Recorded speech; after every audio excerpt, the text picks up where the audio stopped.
ಸ್ನೇಹಿತರೆ, ಕ್ಯಾಸ್ಟ್ ಇನ್ಕಮನ್ನು ಪಡೆಯೋದು ಹೇಗೆ ಮತ್ತು ವಾಪಸ್ ಬರ್ದಂಗೆ ಪದೇ ಪದೇ ಅಲೆದಾಡ್ದಂಗೆ ಒಂದು ಸರಿ ಹೋದರೆ ಕ್ಯಾಸ್ಟ್ ಇನ್ಕಮನ್ನು ಪೂರ್ತಿ ರೆಡಿ ಮಾಡ್ಕೊಂಡು ಬರೋದು ಹೇಗೆ ಅನ್ನೋದು ಈ ವಿಡಿಯೋದಲ್ಲಿ ತಿಳಿಸ್ಕೊಡ್ತೀನಿ.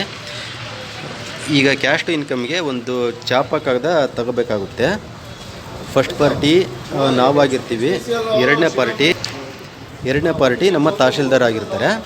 ಅವ್ರ ಹೆಸರಿಗೆ ನಾವು ತಗೋಬೇಕು. ಅದನ್ನು ಹೇಗೆ ತಗೊಳ್ಳೋದು ಅಂತ ತೋರಿಸ್ತೀನಿ ನೋಡಿ. ಈ ರೀತಿಯ ಒಂದು ಫಾರ್ಮೇಟನ್ನು ಕೊಡ್ತಾರೆ.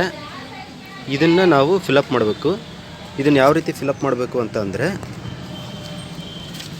ನೋಡಿ, ಇಲ್ಲಿದೆಯಲ್ಲ, ಇಲ್ಲಿ ಡೇಟ್ ಹಾಕಬೇಕು. ಇದು ಡಿಸ್ಕ್ರಿಪ್ಷನ್ ಇದೆಯಲ್ಲ, ಇದನ್ನು ಅಫಿಡವಿಟ್ ಅಂತ ಹಾಕಬೇಕು. ಅಫಿಡವಿಟ್ ಅಂತ ಬರೀಬೇಕು. ಮತ್ತು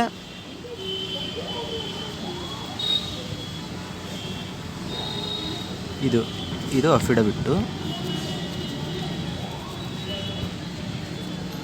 ಅದಾದಮೇಲೆ ಎಷ್ಟು ರೂಪಾಯಿದ್ದು ಅಂತ ನಾವು 0 to 100 ಐತಲ್ಲ, ಇದನ್ನು ಕ್ಲಿಕ್ ಮಾಡಬೇಕು. ನಾವಿಲ್ಲಿ 100 ಅಂತ ಬರೆದ್ರೆ ಸಾಕು. ಅದು ಕಮಿಷನ್ ಏನಿದೆಯೋ ಅವ್ರು ಆಮೇಲೆ ತಗೊತಾರೆ. ಅದಾದಮೇಲೆ ಇಲ್ಲಿ ಮೊದಲನೆಯ ಪಕ್ಷಗಾರರ ವಿವರ ಅಂತಿದೆಯಲ್ಲ, ಇದು ನಾವು ಯಾರ ಹೆಸರಿಗೆ ಕ್ಯಾಸ್ಟ್ ಇನ್ಕಮ್ ತೊಗೊತಿದ್ದೀವಿ ಅವರು. ನೋಡಿ, ನಾನು ಬರಿತೀನಿ.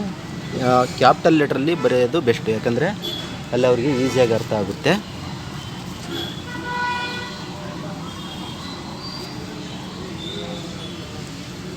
ನೋಡಿ, ಬರ್ತೀನಿ.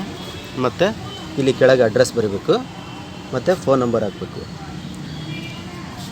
ಅದಾದ ನಂತರ ಇದು ಎರಡನೇ ಪಕ್ಷಗಾರರ ವಿವರ ಅಂತ ಇದೆಯಲ್ಲ, ಇದನ್ನು ಫಿಲಪ್ ಮಾಡಬೇಕು. ಇದನ್ನು ಯಾವ ರೀತಿ ಮಾಡಬೇಕಂತಂದರೆ, ನಾವು ಇದನ್ನು ಎಲ್ಲಿಗೆ ಕೊಡ್ತೀವೋ ಅದನ್ನು ಅಲ್ಲಿ ಫಿಲಪ್ ಮಾಡಬೇಕು.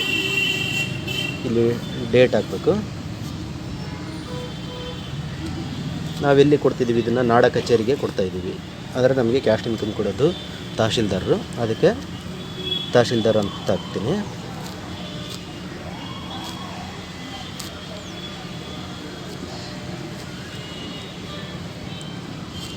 ಮತ್ತು ನಾಡ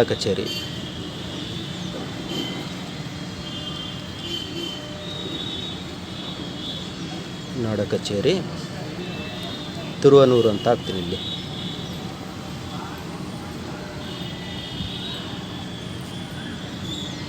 ಯಾಕೆಂದರೆ ನಾವು ಕೊಡಬೇಕಾಗಿರೋದು ಅಲ್ಲಿಗೆ ಕೊಡ್ತಿದ್ದೀವಿ, ಅದಕ್ಕೋಸ್ಕರ ಆ ಅಡ್ರೆಸ್ ಹಾಕ್ತೀವಿ. ಇವರು ಸೆಕೆಂಡ್ ಪಾರ್ಟಿ, ನಾವು ಫಸ್ಟ್ ಪಾರ್ಟಿ. ಇದನ್ನು ಪೇಮೆಂಟ್ ಯಾರು ಮಾಡ್ತಾ ಇದ್ದಾರೆ ಅಂತಂದರೆ ಫಸ್ಟ್ ಪಾರ್ಟಿ, ಅದಕ್ಕೆ ಕ್ಲಿಕ್ ಮಾಡ್ತೀನಿ. ಮತ್ತು ಯಾವ ಮಾಡೆಲ್ ನಾವು ಮಾಡ್ತಿದ್ದೀವಿ ಅಂತಂದರೆ ಕ್ಯಾಶು. ಇಲ್ಲಿ ಮೊತ್ತ ಇಲ್ಲೇನು ಬರೆಯೋದು ಬೇಕಿರಲ್ಲ, ಇಲ್ಲಿ ಅಮೌಂಟ್ ಒಂದು ಬರೆದ್ರೆ ಸಾಕು. ಮೊತ್ತ 100 ರೂಪೀಸು.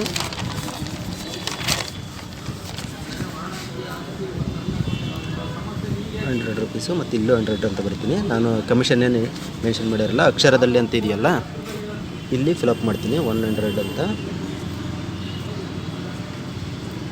100 ರೂಪೀಸ್ ಓನ್ಲಿ ಅಂತ ಇಲ್ಲಿ ಅವ್ರದ್ದು ಸೈನ್ ಮಾಡಿಸ್ತೀನಿ. ಸೈನ್ ಮಾಡಿಸಿದ ನಂತರ ನೋಡಿ, ಅವ್ರದ್ದು ಸೈನ್ ಮಾಡಿಸಿದ್ದೀನಿ.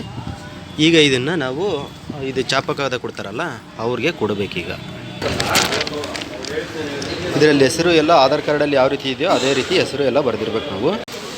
ನೋಡಿ, ಈ ರೀತಿ ಒಂದು ಚಾಪ ಕಾಗದ ತಗೋಬೇಕು. ಅದು ತಗೊಂಡಾದ ನಂತರ ಈ ರೀತಿ ಕಂಪ್ಯೂಟರ್ ಸೆಂಟರ್ನಲ್ಲೇ ಫಿಲಪ್ ಮಾಡಿಸ್ಬೇಕು ಚಾಪ ಕಾಗದಕ್ಕೆ. ಇದಾದ ಮೇಲೆ ಫಲಾನುಭವಿಯ ಸೈನ್ ಮಾಡಿ ಕೆಳಗಡೆ ನೋಟ್ರಿ ಮಾಡಿಸ್ಬೇಕು ಲಾಯರ್ ಹತ್ರ. ಅದಾದ ನಂತರ ಈ ರೀತಿ ಲಾಯರ್ ಹತ್ರ ಒಂದು ನೋಟ್ರಿ ಮಾಡಿಸ್ಬೇಕು. ರಿಜಿಸ್ಟರ್ಡ್ ಆಗಿರೋ ಲಾಯರ್ ಇರ್ತಾರೆ, ನೋಟ್ರಿ ಮಾಡೋರು, ಅವ್ರ ಹತ್ರ ಈ ರೀತಿ ಒಂದು ನೋಟ್ರಿ ಮಾಡಿಸ್ಕೊಂಡು ಈಗ ನೆಕ್ಸ್ಟ್ ಇದಕ್ಕೆ ದಾಖಲೆಗಳನ್ನು ಅಟ್ಯಾಚ್ಮೆಂಟ್ ಮಾಡ್ಕೋಬೇಕು. ಯಾವ್ಯಾವ ದಾಖಲೆ ಅಂತ ತಿಳಿಸ್ಕೊಡ್ತೀನಿ. ಅವರ ಆಧಾರ್ ಕಾರ್ಡ್ ಹಾಕಬೇಕು ಮತ್ತು ಜೊತೆಗೆ TC ಹಾಕಬೇಕು.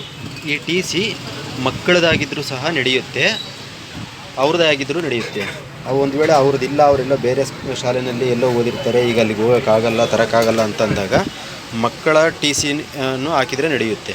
ಮತ್ತು ಈ TCಗೆ ಏನು ಮಾಡಬೇಕು ಅಂತಂದರೆ, ಒರಿಜಿನಲ್ TC ತೋರಿಸಿ, ಶಾಲಾ ದಾಖಲಾತಿ ಯಾವುದನ್ನು ತೋರಿಸಿ ಗೆಜೆಟೆಡ್ ಆಫೀಸರಿಂದ ಒಂದು ಸೀಲು ಸೈನು ಮಾಡಿಸ್ಕೋಬೇಕು. ಗೆಜೆಟೆಡ್ ಆಫೀಸರಿಂದ ಅಟೆಸ್ಟೆಡ್ ಆಗಬೇಕು ಅದಕ್ಕೆ. ಆವಾಗ ಅದನ್ನು ತಗೊಂಡೋಗಿ ನಾವು ನಾಡ ಕಚೇರಿಗೆ ಕೊಡಬೇಕು.